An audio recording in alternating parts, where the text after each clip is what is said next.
Welcome back once again. आज हम अपने इस वीडियो में करेंगे class 8th English the English channel book का चैप्टर 7 अ रिट्राइव्ड रिफॉर्मेशन। ये चैप्टर हम दो पार्ट में करेंगे और ये इसका पहला पार्ट है। इसके सेकंड पार्ट का लिंक आपको डिस्क्रिप्शन में मिल जाएगा, साथ ही साथ इसके सोल्यूशन का लिंक भी आपको डिस्क्रिप्शन में मिल जाएगा। तो चलिए स्टार्ट करते हैं। We may know people or been in situations where a change of heart or decision made by someone changed somebody's life in an unusual way.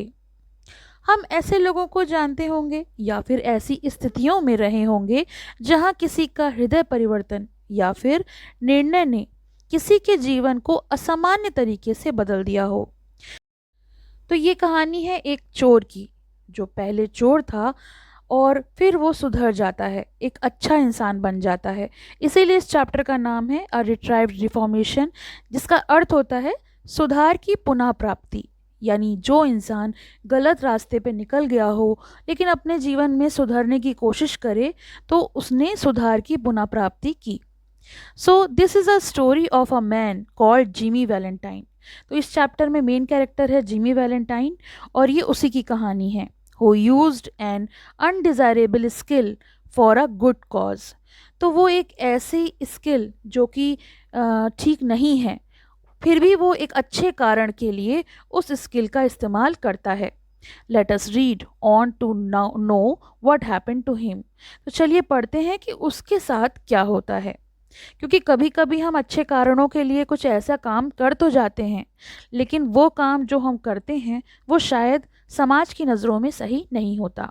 Jimmy Valentine एक चोर था और उसको कुछ ऐसी कलाएं पता थीं चोरी करने की जो वो छोड़ देता है, लेकिन एक अच्छा कारण उसके सामने आकर खड़ा हो जाता है और किसी की जान बचाने के लिए उसे वापस उस तरीके को अपनाना पड़ता है। Mr. James Valentine walked out of a prison into the sunshine a free man। तो यहाँ पर मिस्टर वैलेंटाइन जो हैं, जेम्स वैलेंटाइन जेल से बाहर निकलते हैं और सूरज की रोशनी में आके खड़े होते हैं एक स्वतंत्र व्यक्ति के रूप में। यानी उन्होंने अपनी सज़ा जो है वो पूरी कर ली है। He directed went to the cafe of one Mike Dolan and shook hands with him who was alone behind the bar। वो सीधे एक कैफ़े में जाते हैं और एक व्यक्ति से मिलते हैं जो कि उनका दोस्त है। जेल के बाहर एक ही उनका दोस्त था, माइक डॉलन, और वो उससे हाथ मिलाते हैं जो कि बार के पीछे अकेला है। Sorry we couldn't make it sooner Jimmy my boy said Mike. Mike Dolan उससे कहता है, जिमी मेरे बेटे, मुझे माफ़ करना, हमने तुम्हें वहाँ से निकालने की पहले बहुत कोशिश की पर मैं तुम्हें वहाँ से बाहर नहीं निकाल सका। फीलिंग ऑल राइट, लेकिन अब सब ठीक है। Fine said Jimmy. जिमी कहता है, हाँ ठीक है। गॉट माई की, मुझे अपनी चाबी मिल गई है। He got his key and went upstairs unlocking the door of a room at the rear. और फिर वो सीढ़ियों से ऊपर जाता है और जाके एक कमरे का दरवाज़ा खोलता है।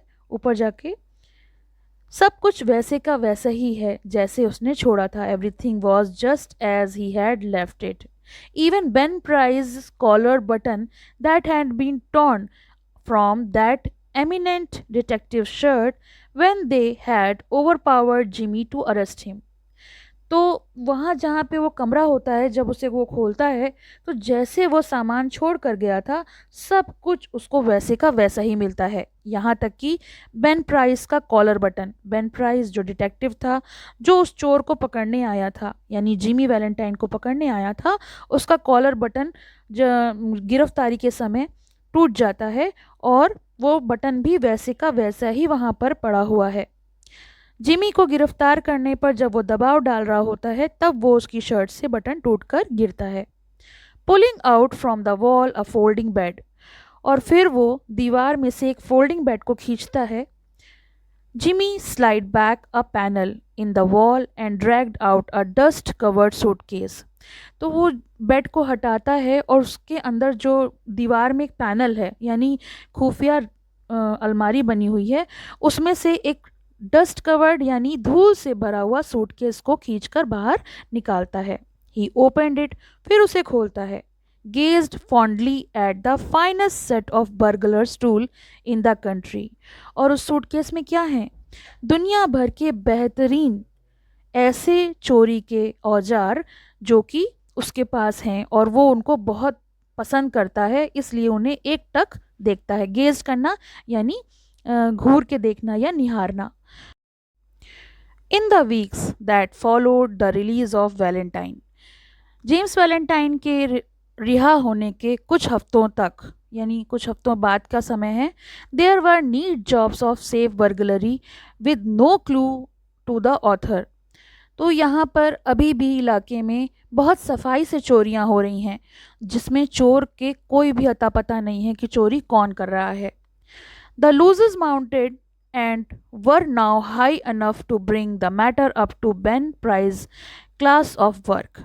अब क्या होता है कि चोरियाँ इतनी बढ़ जाती हैं और कि जब चोर का पता नहीं चलता है तो ये बढ़ती चोरियाँ जो हैं वो एक समस्या बन जाती हैं, और जब चोर का नहीं मालूम पड़ता है तो डिटेक्टिव बेन प्राइस के पास ये मैटर चला जाता है। और बेन प्राइस जो पहले ही वैलेंटाइन के बारे में जानता था क्योंकि उसने उसको पिछली चोरी में अरेस्ट किया था, तो ये सारा काम जो है वो बेन प्राइस के पास चला जाता है कि भाई पता लगाओ कि चोरियाँ कौन कर रहा है। That's Dandy Jim Valentine's autograph, he resumed business. और वो कहता है कि ये जो है ये काम जो है वो जिम वैलेंटाइन का ही है, क्योंकि उसने अपना काम अपना व्यवसाय फिर से शुरू कर दिया है। यानी वो लोग अनुमान लगाते हैं कि ये चोरी का काम वापस जिमी ने शुरू कर दिया है। He is got the only clamp that can do such a clean job, yes I guess I want mister Valentine. और बेन प्राइस कहता है कि मुझे लगता है उसको बस यही काम आता है, सफाई से करना चोरी, और हाँ मुझे अब मिस्टर वैलेंटाइन वापस चाहिए। One afternoon in Almore city, Jimmy, looking like an athletic young senior just home from college, went down the broad footpath towards the Planters Hotel। तो एक दोपहर अल्मोर शहर में जिमी जो है वो वहाँ से निकलता है। एक एथलेटिक युवक की तरह लग रहा था क्योंकि उसने अपना भेष बदल लिया था जो कॉलेज से घर आया था। प्लांटर होटल की चौड़े फुटपाथ की ओर चल दिया। A young lady cross the street, passed him at the corner and entered a door over which was a sign Almore Bank। एक युवा महिला सड़क पार कर रही थी, कोने से उसके पास से गुजरी। जो सड़क पार करते समय उन्होंने एक दूसरे को क्रॉस किया और फिर वो एक दरवाजे में दाखिल हो गई जहाँ पर एक चिन्ह लगा हुआ था द अल्मोर बैंक, यानी जहाँ वो एंटर करी वो अल्मोर बैंक था। Jimmy Valentine looked into her eyes, forgot what he was. Jimmy Valentine ने उसकी आंखों में देखा और वो सब कुछ भूल गया।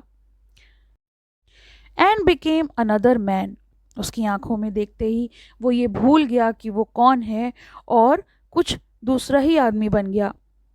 शी लोअर्ड हर आइज, और ऐसा नहीं था कि वो लेडी उससे इम्प्रेस नहीं हुई, उसने भी अपनी आंखें झुका ली। एंड कलर्ड स्लाइटली, और उसका भी चेहरे का रंग बदल गया जैसे वो उसे पसंद कर रही हो। Young man of Jimmy's style and looks wore scars in Almore city, क्योंकि इसका एक ये भी रीज़न था कि जिमी जैसा एक जवान व्यक्ति जो जिमी की स्टाइल थी, लुक्स थे, वो इस अल्मोर सिटी में बहुत कम ही देखे जाते हैं, तो वो भी उसे पसंद कर रही थी। Jimmy collared a boy who was loafing on the steps of the bank and began to ask him questions about the town, feeding him coins at intervals। अब जिमी को इसके बारे में और जानकारी इकट्ठी करनी थी, इसलिए उसने बैंक के पास जो स्टेयर्स थी वहाँ पर एक लड़का लोफिंग मतलब खा रहा था कुछ, तो उसने उसका कॉलर से उसको पकड़ा और फिर उससे सवाल जवाब करना शुरू कर दिया कि शहर के बारे में, टाउन के बारे में। Feeding him coins eight intervals, और वो थोड़े थोड़े समय पर उसको सिक्के दे रहा था, पैसे दे रहा था। फीड का मतलब उसको कुछ पैसों से लालच दे रहा था। By the young lady came out and went her way, और समय समय पर वो लेडी जो थी बाहर आ रही थी और फिर वो अपने रास्ते निकल रही थी, अपने रास्ते चली गई। Isn't that young lady poly Simpson? Asked Jimmy. तो जिमी ने एक तुक्का मारते हुए कहा कि ये जो यंग लेडी यहाँ से गई है वो पॉली सिम्पसन है ना, क्योंकि अगर वो पॉली सिम्पसन है तो ठीक है, नहीं तो वो लड़का उसको सही नाम खुद ही बता देगा। ये सोचते हुए जिमी ने बस ऐसे ही कहा, ये लेडी पॉली सिम्पसन है ना? लड़के ने कहा, no, she is Annabel Adams. तो उसको उसका नाम जानना था, और उस लड़के ने जिसको वो सिक्के दे रहा था उसने बता दिया कि वो लड़की जो है वो एनाबेल एडम्स है। हर पा ओन्स दिस बैंक, और ये जो बैंक है अल्मोर बैंक, वो उसके पिता का है, यानी इसका मालिक उसका पिता है। More coins filled the boy's pocket as Jimmy extracted information about Annabel Adams. और अब तो उस लड़के के जेब में उसने कुछ और सिक्के डाल दिए, क्योंकि जिमी जो कुछ और इन्फॉर्मेशन एनाबेल एडम्स के बारे में निकालना चाहता था, उस लड़की के बारे में। Jimmy went to the Planters hotel, registered as Ralph D Spencer and engaged a room.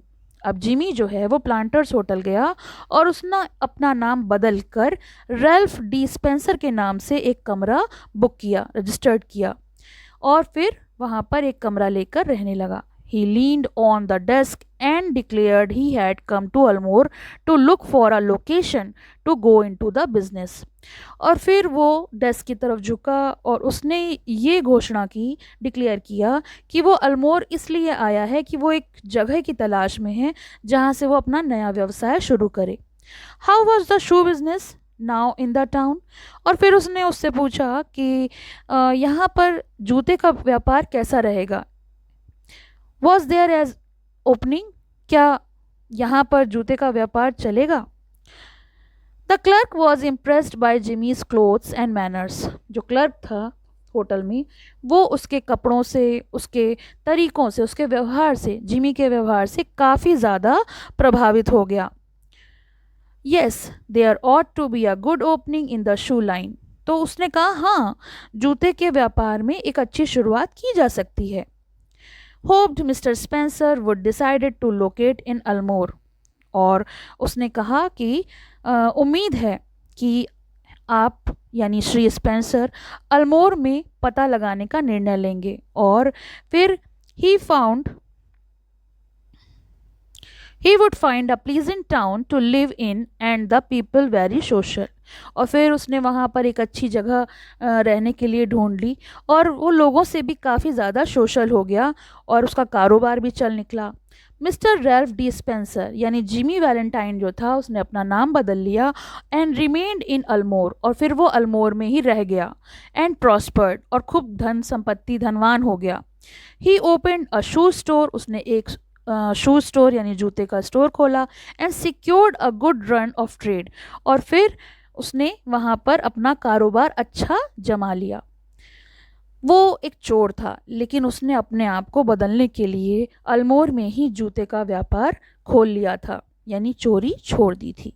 तो ये तो हो गया इस चैप्टर का पहला पार्ट। इसका अगला पार्ट हम जल्द ही देखेंगे, उसका लिंक आपको डिस्क्रिप्शन में मिल जाएगा, तो आप वहाँ से देख सकते हैं। इसका सोल्यूशन का लिंक भी आपको वहीं डिस्क्रिप्शन में मिलेगा, तो आप वहाँ से वो भी। पसंद आया हो तो लाइक करें, शेयर करें और चैनल को सब्सक्राइब करें।